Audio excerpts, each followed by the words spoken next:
Bonjour à tout le monde et bienvenue dans ce webinaire Limiter les antibiotiques, c'est possible.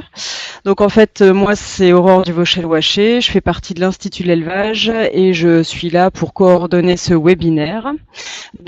Normalement, vous nous entendez et vous voyez la présentation. Par contre, nous, on ne vous entend pas. Par contre, on peut communiquer entre nous grâce à l'outil de chat qui est en bas à gauche de votre écran. Donc cet outil vous permet en fait de poser des questions, soit des questions logistiques, soit des questions en cours de présentation sur les thématiques qui vous seront présentées. Et donc on sélectionnera des questions sur ces thématiques et on y répondra à la fin des 3 présentations.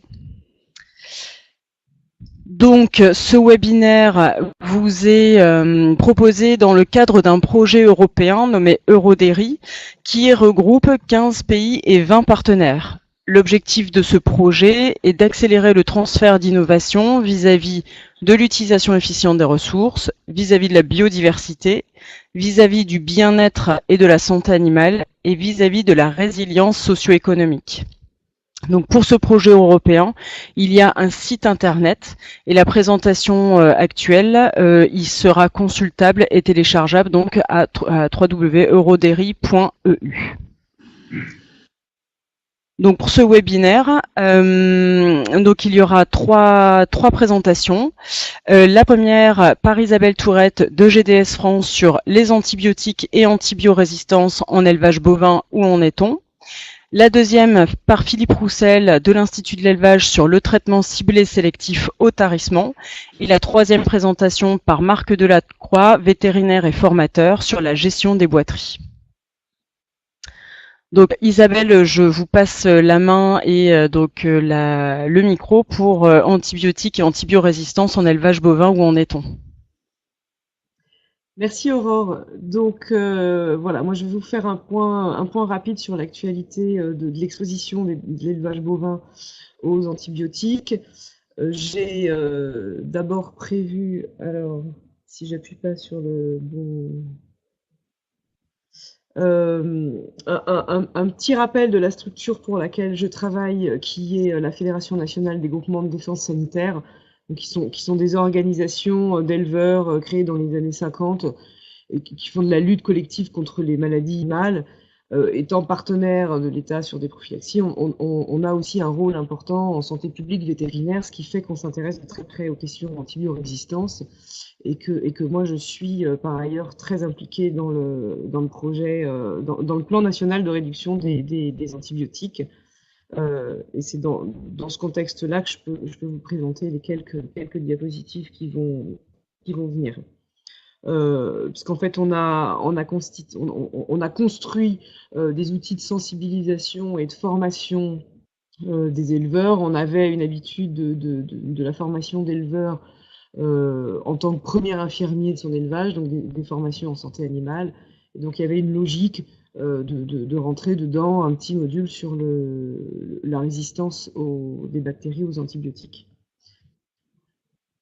Pour ça, on a, dans le cadre du premier plan national éco-antibio, en partenariat avec beaucoup d'autres structures, on a développé une boîte à outils pour la sensibilisation et la formation à destination des éleveurs, en utilisant et les rapports de l'ANSES à NMV sur les ventes d'antibiotiques en médecine vétérinaire et le rapport du RISAPAT sur la caractérisation des souches bactériennes, la caractérisation de leur sensibilité aux antibiotiques, et puis les résultats de la recherche appliquée que peut produire notamment l'Institut de l'élevage.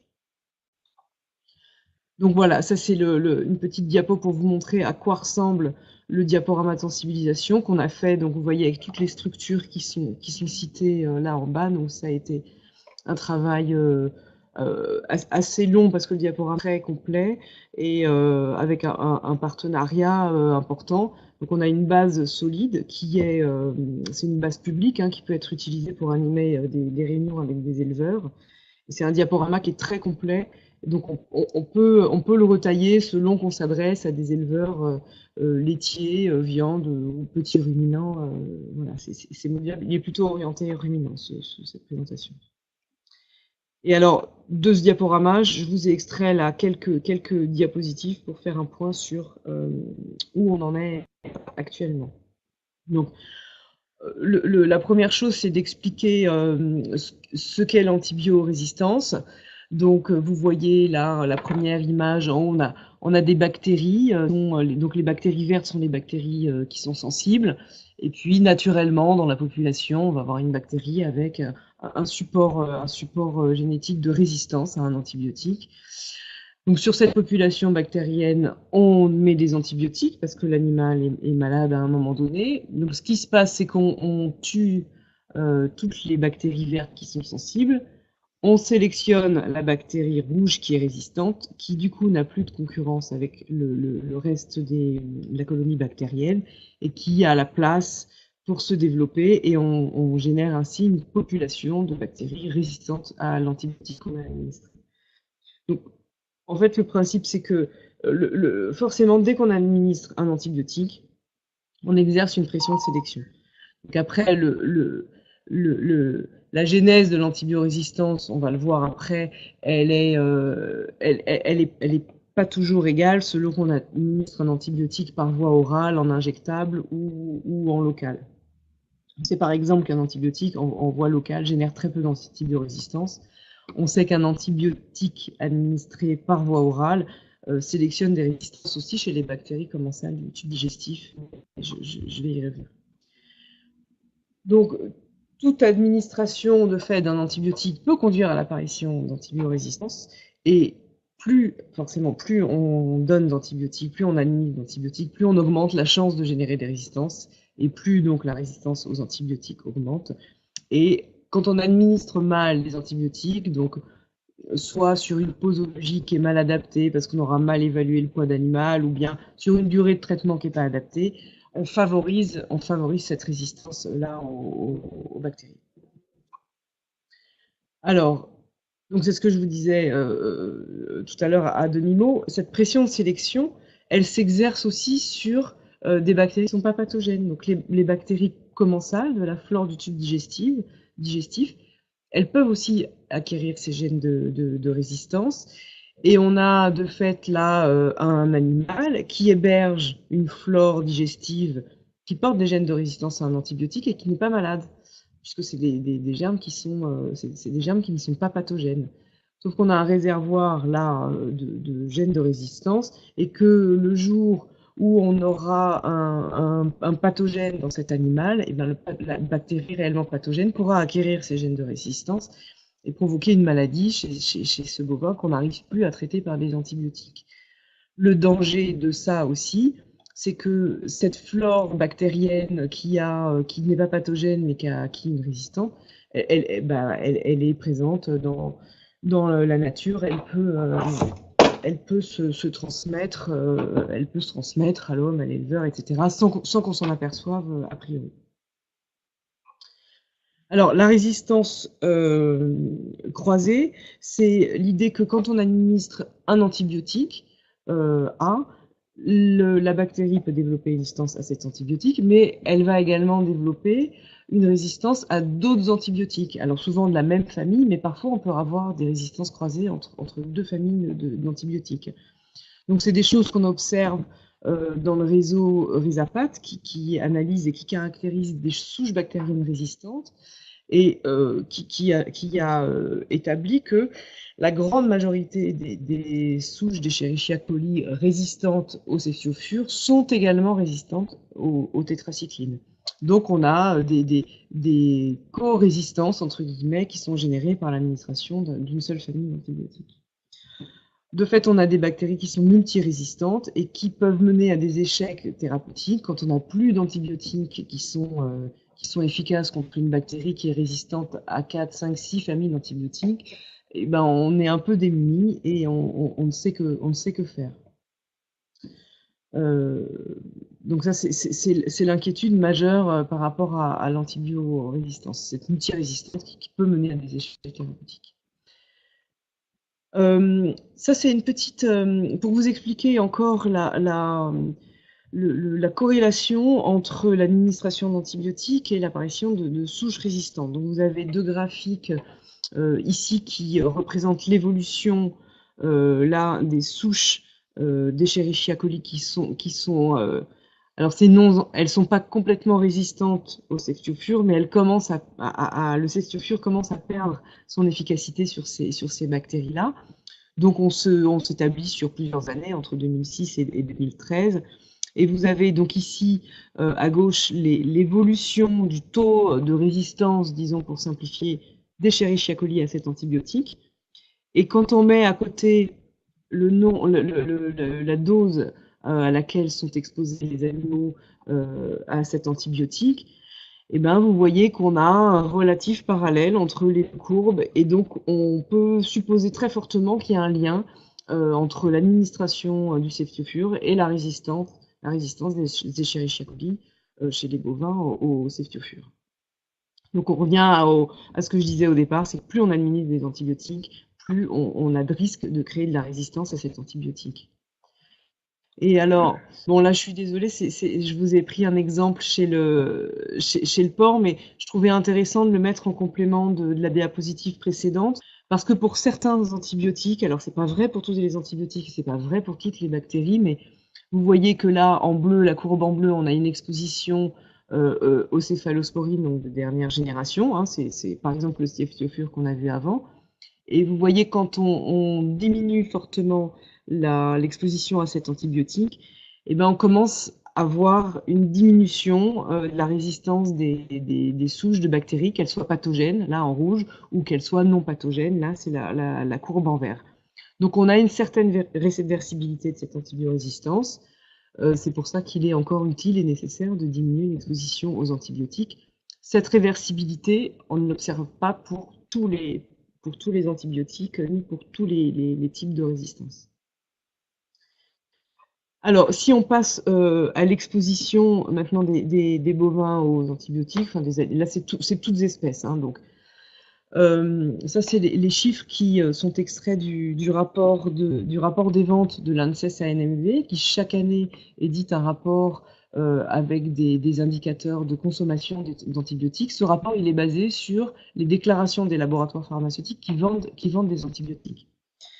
Donc, ici, c'est une courbe qui représente l'aléa. Alors, l'aléa, c'est un indicateur qui permet de mesurer l'exposition des animaux aux antibiotiques. Si on a un aléa de 1 en haut, ça veut dire que un animal reçoit un traitement antibiotique par année.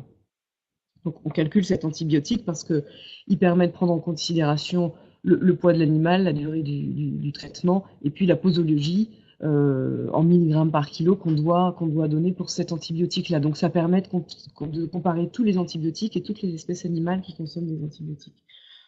Et donc vous voyez là que c'est quand même une bonne nouvelle, parce que donc le suivi des ventes de médicaments, il a commencé en 1999. Hein, c'est la première année de la courbe ici. C'est la première référence qu'on ait. Avant, on n'a pas de données sur cette exposition-là. Et en fait, vous voyez qu'entre 99 et aujourd'hui, eh ben, on a diminué de plus de 30% l'exposition aux antibiotiques. Donc on a une grosse augmentation là dans les années 2000. Et puis les différentes mesures réglementaires et volontaires dans les filières ont permis de bien diminuer l'exposition aux antibiotiques. Donc ça, c'est toutes espèces confondues. Et vous avez ici le détail de l'exposition par espèce d'élevage. Bon, j'ai mis les chiens et les chats, c'est toujours intéressant de comparer. Donc vous avez là l'espèce ici, la quantité en milligrammes kilo. Je me suis dit que peut-être parlant pour avoir une idée de ce que ça représentait. Et le fameux aléa dont je vous ai parlé à l'instant. Donc vous voyez, pour les lapins par exemple, un lapin dans sa vie, il a à peu près 2 traitements antibiotiques, voilà, 1,98. Pour les bovins, on est sur les animaux qui ont la plus faible exposition avec un quart de traitement antibiotique. Alors, ce qu'il faut préciser peut-être, c'est que cette exposition des bovins aux antibiotiques, elle est tout bovin confondu. Si on scindait filière, veau de boucherie vaches allaitantes et vaches laitières, on aurait probablement des disparités importantes entre ces trois filières-là. Et puis, je vous ai mis là en chiffres la diminution de l'exposition aux antibiotiques sur les 5 dernières années, donc 2011 et 2016. Et vous voyez que globalement, on a quand même une diminution qui est importante, entre 20 et plus de 40% selon les espèces. Et on a alors en espèces de rente, en animaux d'élevage, on a une diminution qui est la plus faible pour les bovins. Alors après, voilà, il faut préciser aussi que c'est les bovins qui sont moins exposés au départ pour les antibiotiques, donc la marge de progression, elle existe, mais elle était moins importante que d'entrée de jeu, par exemple, pour les lapins ou les porcs. Donc ici, j'ai fait un petit focus sur l'exposition aux antibiotiques d'importance critique, parce que c'est des antibiotiques qui sont utilisés en dernier recours en médecine humaine. Chez les humains aussi, on a des bactéries qui peuvent être résistantes à plusieurs antibiotiques, donc multirésistantes, comme on l'a vu tout à l'heure. Et puis, il arrive que chez l'homme, il y ait des pathologies qu'on n'arrive plus à traiter parce que les antibiotiques ne sont pas efficaces. Et dans ce cas-là, on a des antibiotiques de dernier recours qui restent encore efficaces, qu'on appelle les antibiotiques d'importance critique. Donc aujourd'hui, il y en a deux grandes familles, les céphalosporines et les fluoroquinolones. Donc on a un intérêt particulier à réduire l'utilisation de ces antibiotiques-là chez les animaux.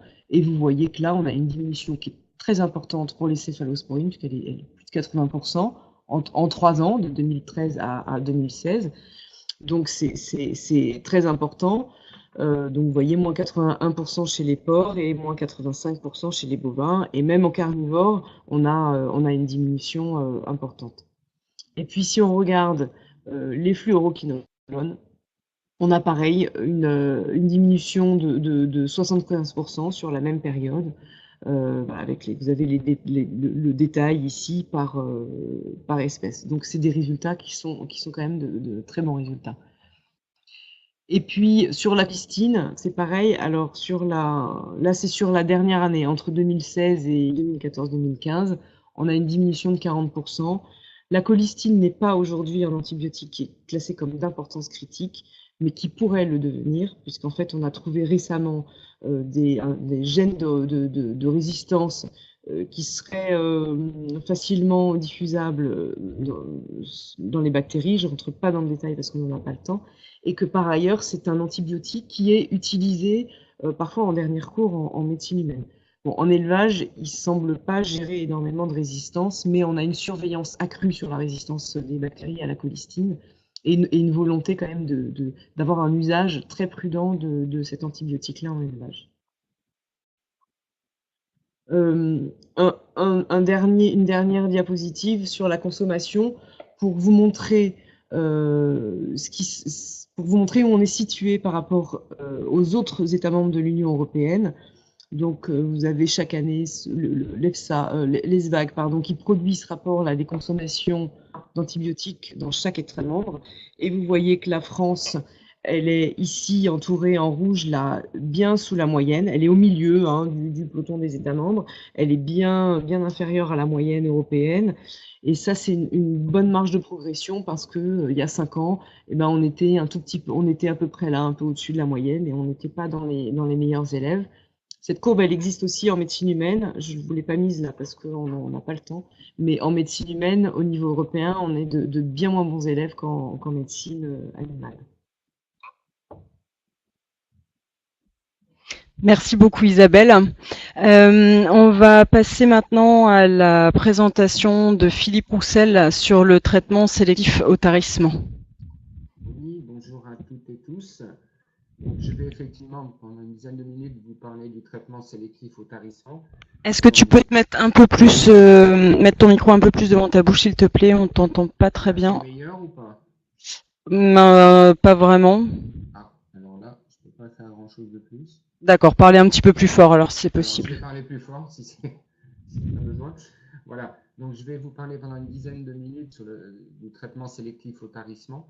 Donc, le traitement sélectif au tarissement, je le rappelle, il s'agit d'un traitement différencié au moment du tarissement sur les vaches laitières, à l'échelle de chaque vache, où effectivement on peut utiliser soit un antibiotique seul, soit un obturateur, soit aucun traitement. soit des associations entre un antibiotique et un obturateur. Donc c'est une présentation qui se veut très pratico-pratique. Donc je rentre tout de suite dans le vif du sujet. Alors, petit rappel au démarrage avant de rentrer dans la démarche à utiliser pour réaliser ce traitement au tarissement. Alors en introduction, deux petites définitions entre le tarissement et la période sèche, le tarissement étant bien l'arrêt de la sécrétion lactée. C'est quelque chose qui est très... Est-ce que tu peux parler un petit peu plus fort, s'il te plaît, Philippe? Ah ouais, mais là, je vais avoir du mal. Je ne comprends pas pourquoi. Là, ça va mieux ou pas? Ben, non, on t'entend pas trop bien. Ah, là, C'est fluide, hein, mais c'est juste au niveau de l'ampleur du son. là, je ne comprends pas parce que j'ai bien mis le... Et en te rapprochant du PC, est-ce que c'est bien ton micro du casque qui c'est mon fonctionne? micro du casque qui fonctionne. D'accord. Bon, bah, si tu peux parler Attends, plus je vais fort à ce essayer. moment-là, s'il te plaît. Je regarde si je peux le monter, mais je crois.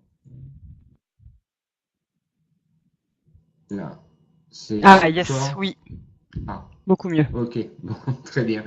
Voilà, en m'excusant. Voilà, donc le tarissement, c'est bien l'arrêt de la sécrétion lactée au moment du tarissement. La période sèche étant la période qui va du tarissement, de l'arrêt de cette sécrétion, au redémarrage en lactation. Alors, l'objectif du tarissement et de cette période sèche est double. C'est d'une part un repos mammaire pour l'animal et d'autre part, dans le cas de traitement antibiotique, et je vais y revenir ensuite, une phase d'élimination des infections mammaires. En gardant quand même à l'esprit que cette période est une période qui est à risque, en particulier de nouvelles infections au cours de cette période-là. Donc, je vous disais que le traitement antibiotique hors lactation, il avait là aussi un double objectif. Un premier objectif qui est de soigner les infections existantes, et en particulier les infections subcliniques. On considère, en fonction des types de bactéries que l'on rencontre au niveau des mamelles, avoir un taux de guérison qui est de l'ordre de 50 à 90%, comme je l'ai dit, en fonction des types de bactéries. Et il a également un deuxième rôle, qui est un rôle préventif, c'est-à-dire d'éviter les nouvelles infections. J'ai dit tout à l'heure, c'était une période à risque, donc l'antibiotique permet également, effectivement, de prévenir un certain nombre de nouvelles infections. On considère environ que la moitié des nouvelles infections, voire un peu plus avec les obturateurs, permettent de limiter tout ça. Alors, il existe aujourd'hui différentes approches de traitement au tarissement. Le traitement antibiotique systématique, alors là je parle systématique à l'échelle de l'élevage. C'est une technique qui a été développée maintenant il y a plus de 40 ans, dans le début des années 70, dans le cadre du plan anglais, et puis qui a été ensuite mis un peu partout dans le monde à partir du milieu des années 70.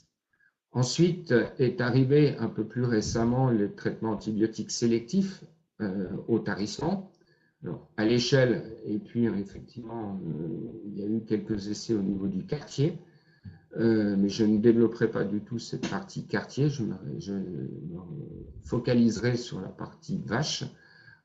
Donc c'est une approche, et on le verra, qui commence à se développer en France, mais c'est une méthode qui est très répandue pour limiter, et je reviens à ce qui était dit tout à l'heure, pour limiter l'utilisation de l'antibiotique. C'est une méthode qui est très répandue dans les pays du nord de l'Europe, en particulier Suède, Danemark, et qui actuellement essaime un peu partout dans le monde. Les traitements avec obturateur, qu'ils soient internes ou externes, alors essentiellement internes, externes, il y en a un ou deux, mais qui sont très très utilisés. C'est une technique qui est relativement récente, développée en France depuis, on le verra tout à l'heure, depuis un peu plus d'une dizaine d'années. Et effectivement, la dernière approche du traitement au tarissement, c'est l'absence totale de traitement antibiotique ou de traitement de façon générale au moment du tarissement. Alors, comme je l'ai dit tout à l'heure, nous avons un certain nombre de travaux qui ont été réalisés en France sur cette partie traitement sélectif, hein, et donc depuis 2018. Hein, et donc, schématiquement, ce que l'on peut dire, c'est que le traitement sélectif au tarissement, associé ou non d'ailleurs à un obturateur, en comparaison d'un traitement systématique, ce que l'on a observé dans les différents travaux que l'on a pu mener, c'est que d'une part, il permettait effectivement de diminuer l'utilisation des antibiotiques au moment du tarissement. Alors, les chiffres varient selon les élevages, mais on est de l'ordre de 40 à 60%. Donc on est bien dans l'objectif de réduire effectivement ces antibiotiques. On a également pu mettre en évidence dans ces travaux qu'économiquement, on était à peu près égal par rapport au traitement systématique, voire un peu meilleur selon les situations de départ, et qu'en matière sanitaire, et en particulier en matière de nouvelles infections, on était là aussi bien, voire un tout petit peu meilleur selon la situation de départ du troupeau.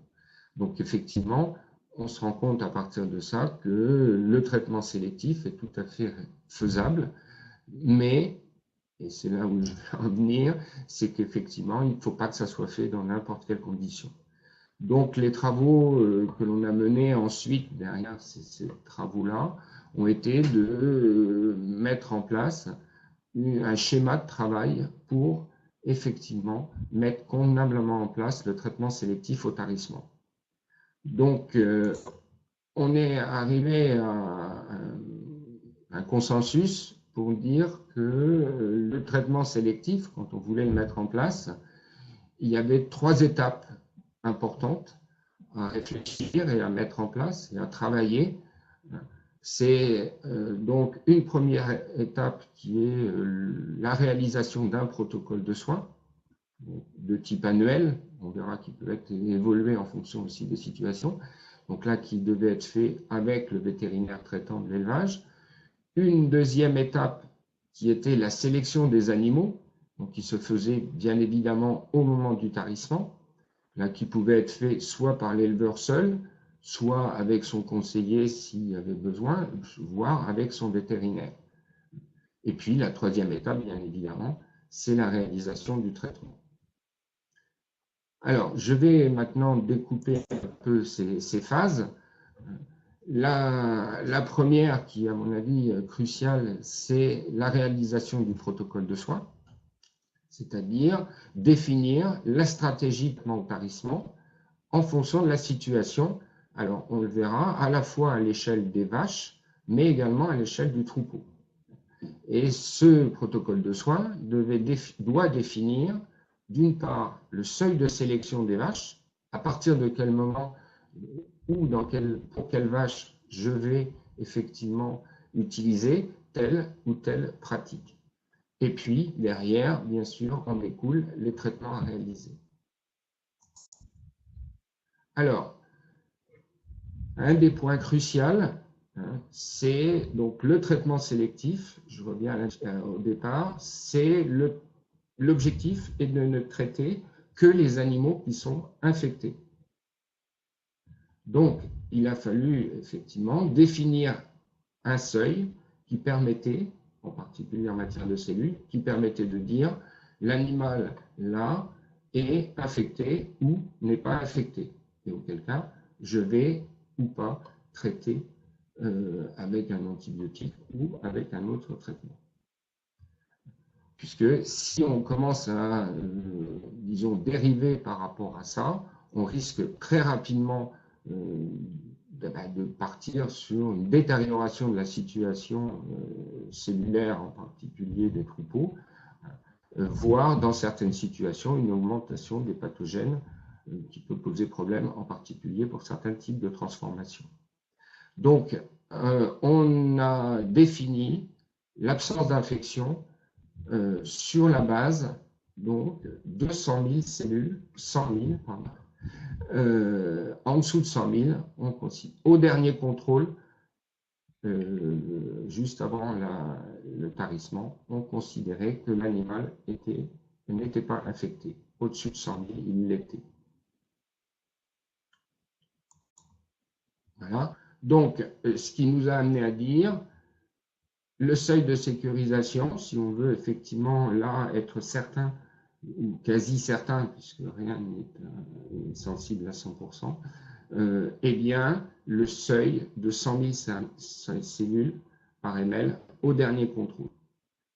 Il y a des possibilités, effectivement, également, de rehausser un tout petit peu ce seuil en fonction des situations et de monter jusqu'à 150 000 cellules au dernier contrôle. Ça, c'est vraiment un seuil qui doit être discuté avec le vétérinaire et l'éleveur en fonction des objectifs de qualité et, bien évidemment, en fonction de la situation épidémiologique du troupeau, en fonction des types de bactéries majeures rencontrées dans le troupeau. Aujourd'hui, effectivement, on a tendance à parler plutôt de 100 000 cellules pour vraiment verrouiller tout le système. Alors, une fois qu'effectivement ce protocole de soins a été défini, il va falloir donc que l'éleveur, au moment du tarissement, sélectionne ses animaux. Donc, le premier travail, c'est bien sûr de regarder les cellules au dernier contrôle, avant tarissement. La deuxième chose, c'est de regarder si effectivement l'animal que l'on va tarir a eu une mamite clinique dans le dernier trimestre de la lactation. Ensuite, il y a deux niveaux que l'on va regarder. C'est un risque dit de troupeau. Je vous ferai voir après les différents éléments qu'on prendra en compte pour ce risque, et un risque au niveau de la vache.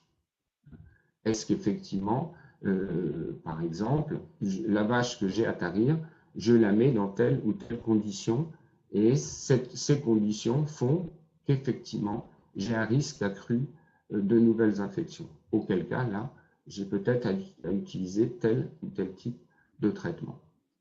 Idem au niveau de la vache. J'ai une vache qui, par exemple, a des problèmes au niveau des trayons, a une mamelle très déséquilibrée, donc un risque accru de nouvelles infections. Donc à ce moment-là, je choisis de la tarir sous certaines conditions. Alors, les différents critères, les voilà. Je vous disais au niveau du troupeau. Qu'est-ce qu'on va regarder en clément? Est-ce que si la vache tarie reste en bâtiment, est-ce que la surface de couchage est suffisante? Est-ce que l'hygiène quotidienne du logement est bon? Est-ce qu'il est correct? Est-ce qu'il est, la plupart du temps, on considère égal à celui des vaches laitières ou pas? Est-ce que la ventilation du bâtiment est correcte? Et également, est-ce qu'il y a possibilité d'air d'exercice? C'est-à-dire, est-ce que l'animal, en fin de gestation, a une aire de promenade, une aire de vie, pour pouvoir marcher. Donc ces quatre éléments font que, effectivement, en fonction de la situation du troupeau, on va être amené à dire, bon, je tarie ma vache, elle est sous un seuil de 100 000, donc elle peut rien recevoir, ou en tout cas pas d'antibiotiques, mais elle a une surface de couchage qui est insuffisante, il y a une très mauvaise ventilation, auquel cas là, on mettra plutôt un obturateur. Si l'animal tari est au pâturage, là bien sûr les facteurs sont un petit peu différents. Donc là, est-ce que les zones de couchage sont saines? Est-ce que tous les animaux ne sont pas couchés au même endroit, au milieu de la pâture, sous un arbre tout seul? Est-ce qu'il y a des râteliers à foin, des abreuvoirs qui font que les animaux vont coucher tout autour? Et à ce moment-là, on obtient une surconcentration d'animaux à un endroit donné, donc un risque accru. Et ensuite, un dernier point qui est la réintégration de l'animal tari dans le trou, juste avant le vélage, voilà, qui est considéré effectivement comme un risque. Donc là, l'idée, c'est de regarder effectivement de la même manière, est-ce que l'animal est dans cette situation ou pas? Et si elle est dans cette situation, effectivement, le traitement sera sans doute différencié en fonction de la situation. Au niveau de l'animal, on va de la même manière regarder un certain nombre d'éléments. Alors, la première chose, c'est la parité. Est-ce qu'elle est en première ou deuxième lactation?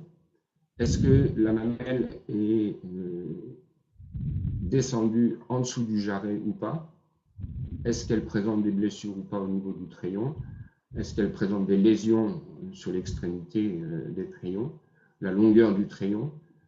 Et est-ce qu'elle présente potentiellement des pertes de lait? Donc là, de la même manière, si effectivement on rencontre, si l'animal sort de ce cadre-là, à ce moment-là, le traitement sera différencié.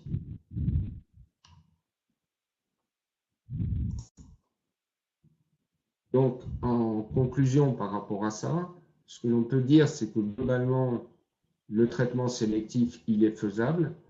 Il est faisable, mais pas dans n'importe quelle condition, c'est très clair. Ça doit être d'abord une discussion entre l'éleveur et son vétérinaire. Quel est l'objectif de l'éleveur? Est-ce qu'il veut réduire, pas réduire? Dans quelles conditions, dans quelle proportion il veut réduire? Surtout, un choix très judicieux des animaux à ne pas traiter. Je rappelle que effectivement, si on ne traite pas un animal infecté, on risque derrière d'avoir de gros soucis. Donc là, vraiment, le choix du seuil est vraiment primordial pour éviter effectivement tout problème. Et puis, une hygiène au moment du tarissement irréprochable. Ça, c'est en particulier vrai, que ce soit pour les antibiotiques, mais aussi pour les obturateurs, puisque effectivement, il y a des conditions d'utilisation de l'obturateur qui doivent être irréprochables pour éviter effectivement tout problème de nouvelles infections. Je pense que ces trois éléments sont vraiment compliqués. Voilà. Voilà ce que je pouvais dire, sachant qu'il y a effectivement dans le webinaire suédois un certain nombre d'éléments complémentaires qui existent, en particulier des vidéos qui sont intéressantes à regarder. Merci beaucoup Philippe. Voilà, donc là vous avez une liste de quelques éléments qui sont disponibles dans le cadre d'Eurodery. Donc, ils sont disponibles sur le site donc, du projet Eurodery. On va maintenant passer à la partie sur la gestion des boiteries dues aux onglons et l'utilisation des antibiotiques par Marc Delacroix. Oui, bonjour à toutes et à tous. On va simplifier le propos parce qu'on ne peut pas couvrir l'ensemble des histoires de boiterie même dues aux onglons. Et donc, on va limiter à deux choses essentielles et à essayer de faire passer quelques messages qui sont importants pour la gestion des boiteries. Alors, il y a évidemment le cas du Panarin interdigital et les autres cas.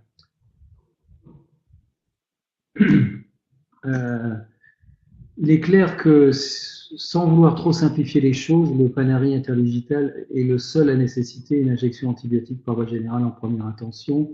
Les autres lésions qui concernent les onglons, et on est bien dans les onglons, là on n'est pas dans les autres boiteries hautes, il est clair que seul le Panarin nécessite un traitement antibiotique par voie générale. Pour éviter les excès, parce qu'en matière de boiterie, les excès d'utilisation d'antibiotiques sont extrêmement courantes, même si elles sont en pleine évolution actuellement avec la disparition entre guillemets, des antibiotiques sans délai d'attente. Il faut considérer trois symptômes majeurs qui, regroupés, peuvent nous orienter vers un Panarin. Une apparition brutale, c'est-à-dire du jour au lendemain, on a une vache qui va se mettre à boiter. La boiterie sera sévère, c'est-à-dire que vraiment la vache claudite, c'est évident. Et enfin, il y a une enflure symétrique de la couronne et du pâturon, donc une enflure qui concerne les deux onglons. Alors on a des symptômes annexes bien sûr, dont l'hyperthermie qui n'est pas toujours si constante que cela, une certaine rougeur autour du pâturon. On peut noter d'autres choses, mais on ne va pas rentrer dans les détails. Alors, quelques images pour montrer cette symétrie de l'enflure qui est postérieure et antérieure et légèrement sur les côtés particularité et un soulagement du pied qui est net, même à l'arrêt, parce que la douleur est très intense. Si on n'a pas ces trois signes en même temps, a priori, il ne s'agit pas d'un panarie, donc il n'y a pas nécessité de faire un traitement antibiotique. Et par contre, il faut lever le pied pour comprendre. Le traitement par antibiotique du panarie interdigital nécessite une précocité, comme tous les problèmes de boiterie d'ailleurs, j'y reviendrai. Donc la précocité de sa mise en place, et c'est une urgence. Et le respect de la posologie. Et on voit ces derniers temps une évolution étant donné la disparition des antibiotiques, enfin la non-autorisation des antibiotiques sans délai d'attente. À l'époque, on a largement usé et abusé du ceftiofur, par exemple. Les gens n'hésitaient pas à sauter sur leur seringue. Le problème maintenant, c'est étant donné qu'il y a des délais d'attente, les gens ont tendance à attendre. Et du coup, il y a un retard au traitement qui est préjudiciable à la réussite de ce traitement. Donc ça pose un vrai problème, d'où l'importance du diagnostic. Et d'autre part, il y a un problème de respect de posologie. Isabelle Tourette en a parlé tout à l'heure. C'est essentiel en fonction du poids de l'animal. Or, on a des traitements qui sont anciens, qui sont en injection unique, des one-shot, pour ne pas le citer, le Panafuge par exemple, Panagia, qui sont tout à fait inadaptés en une injection avec le seul produit au poids actuel des animaux. Par exemple, sans vouloir faire de publicité, mais le Panafuge, il est efficace sur un bovin qui fait en gros 450-500 kg. Or maintenant, les vaches laitières font facilement 600. Donc on a un problème de retard au traitement actuellement et un non-respect de la posologie qui fait que les gens ont tendance à penser ils n'ont pas de réussite, moins de réussite au traitement et d'autre part des conséquences des espèces d'épidémies de panarie qui sévissent dans les troupeaux qui sont à mon avis dus à ces deux facteurs de non-respect. Alors bien sûr il y a le choix de l'antibiotique, mais en matière de panarie, l'infection est sensible à la plupart des antibiotiques. Il faut faire un rapport qualité-prix, c'est-à-dire qu'un délai d'attente le plus court possible en fonction du prix du produit et bien sûr de la production laitière de l'animal. Donc il y a des règles 3 à faire. Et en général, si on s'y prend tôt et de façon correcte du point de vue de la posologie, on a d'excellents résultats. Et d'ailleurs, on a un diagnostic thérapeutique si, avec une précocité et une bonne posologie, le traitement antibiotique n'est pas efficace dans la plupart des cas. Alors bien sûr, il n'est pas inutile de lever le pied pour vérifier l'intégrité de la pointe cervicale. Il y a souvent des corps étrangers qui sont la cause d'ailleurs du panarie. Donc il est bien clair que les antibiotiques ne sont pas très efficaces contre les bouts de bois, les corps étrangers, les clous qui sont plantés dans la peau interdigitée, donc il faut extraire, et on a des plaies qui sont consécutives d'ailleurs à des panaries non traitées, comme on le voit sur cette image-là. Bon, à part les antibiotiques, c'est pas le sujet de la journée, mais on a des solutions alternatives qui fonctionnent assez bien. Nous, on travaille pas mal là-dessus, avec des traitements en aromathérapie, en phytothérapie, qui sont efficaces, mais qui sont quand même difficiles, beaucoup plus laborieux à mettre en place, et compte tenu de l'efficacité des antibiotiques, sur les panaries, c'est pas forcément utile de trouver des solutions alternatives, mais enfin, c'est pas inintéressant. Pour ce qui est des autres cas, les antibiotiques ne sont pas la règle du traitement des boiteries. Et il est clair que là, je veux profiter de cette occasion pour faire passer quelques messages qui sont toujours les mêmes, mais qui sont essentiels. Bon, pour toutes les autres boiteries, donc autres que panaries qu'on a bien diagnostiquées, à part les choses évidentes comme les fractures, etc., les d'origine haute, il faut lever le pied, il faut identifier la lésion et il faut traiter de façon précoce. Et toujours pareil, la précocité, c'est le gage de la réussite en matière de boiterie. Et là, je vais vous montrer des tableaux qui ont été présentés dernièrement à Munich en septembre dernier.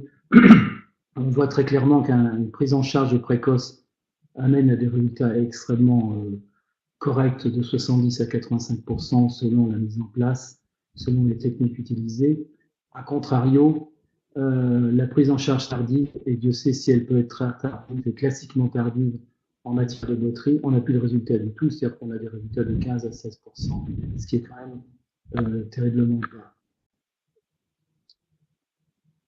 Donc, pour reprendre et faire un clin d'œil à notre ami Philippe Roussel, il est clair que le message, c'est la boîterie, c'est comme les manites, même légère, c'est une urgence et il faut que là, les choses évoluent grandement dans les élevages puisqu'on est loin du compte. Détection précoce. Une photo, par exemple, pour montrer que ces 3 vaches qui sont présentes au Cornadi ne boitent pas forcément de façon évidente en dynamique. Par contre, elles montrent au Cornadi une gêne qui nécessite une intervention et donc un lever de pied. Et l'essentiel en matière de boiterie, un des messages essentiels, c'est la nécessité de s'affranchir de ce problème du lever du pied, qui est toujours une espèce de handicap à éviter. Et le message que l'on doit faire passer, que tous les techniciens doivent faire passer, c'est que dans toutes les exploitations laitières en particulier, parce que bon, on a plus de boiterie, même si en matière de bovins allaitants, voire en engraissement, on a de plus en plus de problèmes. Il faut qu'il y ait un système de contention qui, en toute sécurité, permette à une seule personne, et c'est très important, en quelques minutes, d'une dizaine de minutes maximum, d'amener un bovin en toute sécurité à l'endroit où on va lever de façon adéquate le pied. Or, ce système-là, on n'arrive pas à travailler de façon précoce, et on a des retards au traitement qui sont absolument considérables. Les retards, on le signale, en moyenne, c'est quand même une moyenne de 38 jours minimum en moyenne. Donc, 1 mois de retard de traitement sur une boiterie, c'est absolument considérable, avec des pertes économiques qui sont liées et tout à fait énormes. Alors, ce qu'il faut faire passer comme message, y compris vis-à-vis des vétérinaires, c'est que si l'éleveur a un système de levée de pied adéquat, ça permet aux intervenants divers sur les boiteuses d'utiliser de façon individuelle ces systèmes de levage. C'est le cas surtout pour le vétérinaire quand il intervient sur un animal boiteux, mais aussi pour les pareurs. Je donne quelques exemples parce que les systèmes de levage sont extrêmement simples et efficients, efficaces à mettre en place. Voilà un système très très simple avec un levage avec des moufles et un système de sécurité le long de l'animal pour éviter les coups de pied. On arrive à gérer très très facilement une boiterie rapidement dans ces conditions-là. Des outils comme ça qui sont aussi utiles pour les traitements individuels, j'insiste pas, le traitement systématique, qui permettent de lever les antérieurs ici comme les postérieurs ici. Et l'idéal est bien sûr de faire installer, et là les pareurs, les vétérinaires et autres intervenants dans les élevages doivent être de bons conseils pour faire intervenir pour mettre les systèmes de contention de façon adaptée dans les systèmes de circuit de circulation des vaches. Ici, c'est un retour de salle de traite. On voit là au fond le bâtiment qui est là-bas.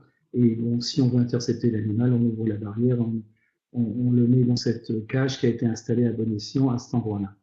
Donc ça, c'est de plus en plus courant dans les élevages, mais pas encore suffisamment. Et c'est vraiment la condition sine qua non pour gérer des boiteries de façon correcte. Alors bien évidemment, une fois levé le pied, il faut faire un parage fonctionnel, il faut identifier les lésions, il faut faire un parage curatif en fonction de la lésion, ou décider de référer selon le cas et selon le niveau de compétence que l'éleveur peut avoir. Mais il est clair que cet acte doit être fait assez systématiquement. On a relevé tout à l'heure l'idée de l'éleveur premier imprégné de son troupeau. Eh bien, pour les pieds aussi, il y a des formations qui sont nécessaires de façon à ce que les éleveurs aient une connaissance minimale des techniques de parage de façon à débrouiller le problème en première intention. À l'échelle du troupeau, il est évident que les systèmes de prévention sont à mettre en place.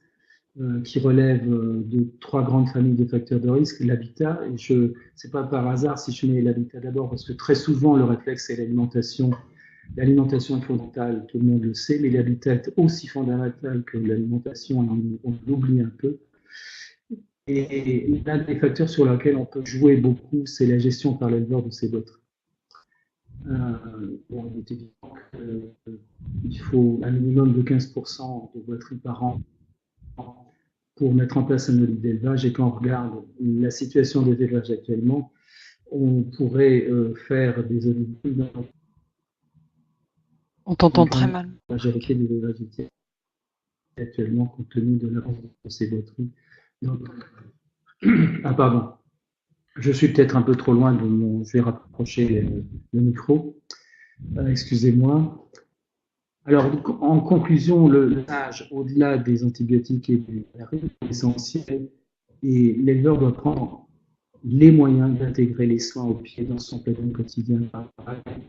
Il ne doit pas penser qu'il peut se débarrasser des boîteries en faisant intervenir une fois ou deux par an, comme c'est encore trop souvent le cas dans nos élevages. De ce point de vue-là, il y a un site qui a été mis en place depuis septembre dernier, qu'il faut consulter, où on peut retrouver un certain nombre de détails concernant les boîteries. Pour conclure rapidement, il est clair que la bonne gestion des boîteries et avec le bon diagnostic sur le panarie contribue à une diminution drastique de la consommation des médicaments et en particulier des antibiotiques. Et tout ceci va en adéquation avec le plan éco-antibio. Merci beaucoup, Marc. Donc là, vous pouvez trouver des informations qui ont été faites également sur le thème des boîteries dans le projet Eurodairy. Donc pareil, ce sont des webinaires qui sont consultables directement sur le site de Eurodairy. Donc vous pouvez les avoir en vous connectant sur le site. Donc je vous remercie pour votre attention et donc en fait vous pouvez donc poser des questions par chat. Il y en a déjà certaines qui ont été posées au cours des présentations. Donc on va pas pouvoir faire le tour de l'ensemble des questions, mais on en a sélectionné quelques-unes. Donc là on a à peu près 10 minutes. Donc pour Isabelle, pour la diapo numéro 13 sur les souches d'Escherichia coli. Donc la question était donc quelles sont l'origine des Escherichia coli. Donc je crois que c'était sur cette diapo ici. Donc en fait, quelle est l'origine des souches de E. coli dont vous parliez dans la diapo 13? Alors il faudrait que je revérifie parce que c'est une diapo que j'ai faite il y a un moment. Je pense que c'est des souches de colis qui sont passées par le Résapate parce que c'est des souches résistantes ou pour lesquelles on a un problème de sensibilité. Et donc c'est des souches qui sont collectées par le Résapate, qui est un réseau des laboratoires départementaux d'analyse vétérinaire qui sont membres du Résapate et qui font remonter les souches de bactéries résistantes qu'ils détectent au cours de leurs analyses. D'accord. Donc, Monsieur Leboeuf dit qu'en fait, il y a une grosse différence entre les matières fécales et les mammites, donc en fonction des souches qui sont considérées. Là, c'est des souches. Je pense que c'est des souches de colis digestives. Parce que c'est. D'accord. Quand on veut mesurer l'impact d'un antibiotique sur la résistance de manière générale, c'est souvent on va regarder un peu ce qui se passe au niveau des Escherichia coli du tube digestif qui sont un marqueur de la résistance des bactéries à un antibiotique. D'accord, d'accord. Pour la présentation sur le tarissement, donc Madame Guéguin demandait quel est le niveau de production laitière pour avoir un tarissement possible sans bouchon. Est-ce qu'il est possible de répondre à ça? Bon, c'est un élément qui est très discuté dans la biblio. Il y a plusieurs chiffres qui circulent. Alors, est-ce que c'est 15 litres, 20 litres, 25 litres? On ne sait pas trop. C'est vraiment très dépendant de la situation de chaque troupeau. Quand on est sur des très hauts niveaux de production, ce qu'on a tendance à préconiser, c'est plutôt des tarissements progressifs, c'est-à-dire avec une traite sur deux, pour faire baisser le niveau de production. Par contre, il n'y a pas réellement de chiffres qui, disons, uniques pour dire, voilà, c'est au-dessus de 15 kg, c'est au-dessus de 20 kg. Ça, je peux pas dire. D'accord. Après, juste, oui, pardon. il y a un truc que je voulais dire, parce que j'ai vu passer les questions en même temps. Ah, d'accord. Par rapport, je vais essayer de répondre assez rapidement. Par rapport à ce que j'ai présenté, il existe un document qui synthétise en particulier donc le protocole de soins, une arborescence aussi en fonction de c'est infecté, c'est pas infecté. Je regarde les éléments au niveau du troupeau, je regarde les éléments au niveau de chaque animal. Donc tout ça, il y a un document qui existe et qui peut être utilisé et qui a déjà été utilisé, que ce soit par les vétérinaires ou les éleveurs. Je pense il est disponible où? Je te le transférerai, il est disponible. D'accord, donc il sera possible de le transmettre aussi. Il y a pas de problème. Ok. Alors ensuite, il y avait des histoires sur le pourcentage de cheptels qui utilisent tel ou tel type de pratique. Aujourd'hui, on n'a pas de stats claires. Je ne sais pas combien il y a de troupeaux qui font du traitement sélectif. Je ne sais pas combien il y en a qui font rien du tout. Bon, ça, je n'ai pas de stats à ce niveau-là à l'échelle de la France.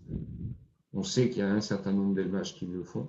Maintenant, après, quelle proportion d'animaux rentrent là-dedans ou pas, on ne sait pas. Et puis, donc, sur les histoires de seuil, on a travaillé donc il y a quelques années, je crois il y a un certain nombre de papiers qui existent, que ce soit dans les 3R ou même à la SNGTV, qui démontrent que le dernier CCI est le plus sensible au seuil de 100 000 pour définir un animal non infecté. Alors, il est clair qu'effectivement, on peut avoir des animaux à moins de 100 000 qui sont infectés, parce que ce n'est pas de la sensibilité 100%, mais c'est celui qui est le plus sensible, c'est bien le dernier contrôle. Ce n'est pas en faisant une moyenne des 3 derniers contrôles ou des 6 derniers contrôles ou des 8 derniers contrôles, c'est bien le dernier contrôle qui est le plus sensible en termes de sensibilité en tout cas et de valeur prédictive, positive et négative pour définir un animal non infecté. Et là, il y a des références qui existent. Et entre primi et multi, est-ce qu'il y aurait des différences ou on est sur les mêmes seuils? Certains pays font effectivement ce distinguo. Aujourd'hui, on a plutôt tendance à simplifier le message et de dire à 100 000, c'est ce qu'il faut utiliser. Mais c'est plus une simplification du message. D'accord. Je pense que multiplier les seuils, ça complexifie après la mise en place dans les élevages. D'accord, merci. En ce qui concerne les boiteries, Marc, il y a une question. Est-ce que les protocoles de soins et les grilles d'évaluation à la vache sont revus dans le cadre de la conduite des grands troupeaux? C'est-à-dire, est-ce que les observations individuelles, par exemple, sont plus compliquées et donc, est-ce qu'il y a des protocoles grands troupeaux? C'est clair que le problème sur les observations, d'abord il faut observer de façon individuelle, et en particulier dans les troupeaux à robots, il n'y a pas la salle de traite comme filtre, donc il faut aller voir les animaux. Bien sûr, il y a des indicateurs qui permettent de qualifier des boiteries, mais la surveillance des éleveurs est très importante. Par ailleurs, au niveau des troupeaux, bon, il y a des façons de scorer les animaux boiteux, de façon à évaluer la problématique au sein de l'élevage. Nous, on pousse les éleveurs à regarder les vaches au cornadis, de passer derrière les vaches et de regarder les aplombs, la ligne du dos, les vaches qui soulagent. Et c'est une des bonnes façons de détecter de façon précoce les boiteries. D'accord. Parce que il y a une question de Gilman, et à propos des pellules, ce que je voudrais dire, et comme on parle d'antibiotiques, on sait pertinemment qu'il y a des gens qui mettent des antibiotiques dans les pellules. Moi, actuellement, je trouve que c'est absolument scandaleux, compte tenu, compte tenu des problèmes d'antibiorésistance, c'est de systématiser par des bains et donc, alors en plus, on ne sait pas ce qu'on fait des eaux usées des pellules. Donc ça, c'est vraiment, il faut quand même le savoir. Donc il faut absolument se gendarmer vis-à-vis de ces utilisations-là qui me semblent totalement inadéquates. Par ailleurs, il faut penser que les traitements, les traitements par les pédiluves, ce sont pas vraiment, à mon sens, des traitements, mais c'est une manière de lutter contre les nouvelles infections. C'est-à-dire que l'efficacité d'un traitement systématique comme les pédiluves, ça se voit à partir du moment où on a une diminution des nouvelles infections. Mais la tendance est de dire que c'est pas les pédiluves qui vont traiter les animaux, c'est l'intervention individuelle sur les vaches, et le pédiluve sert à diminuer l'apparition des nouvelles infestations. D'accord, très bien. Bah, merci beaucoup.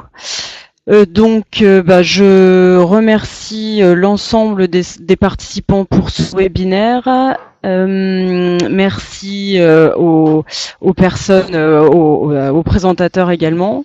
Donc, comme je vous le disais, le webinaire sera en ligne vers la fin du mois, je pense. Il sera traduit aussi normalement en anglais.